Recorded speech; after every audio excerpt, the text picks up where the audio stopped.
এটা ওদের নিজের জমি জমি নিজস্ব জমি আছে ওদের, যে অলরেডি বাড়ি ছিল ওকে একটা ঘর এক্সটেনশন করছে just।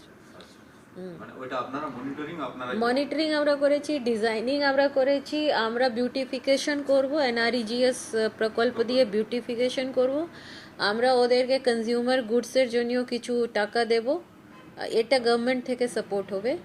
হ্যাঁ, যেমন একটু কনজিউমার গুডসের জন্য হয়তো আমরা কাউকে টিভি দিয়ে দিলাম, ফ্রিজ দিয়ে দিলাম, ওয়াশিং মেশিন দিয়ে দিলাম, এরকম আমরা দেব। ওই এলাকার মানুষকে কি ডকুমেন্ট দেখাতে হচ্ছে, মানে ওর ল্যান্ড আছে, ল্যান্ড আছে আর ওরা, ওখানকার এরিয়ার মানুষ, এটাই? হ্যাঁ ওখানকার এরিয়ার তাহলে মানুষ সেই লোনের ফ্যাসিলিটি পাবে?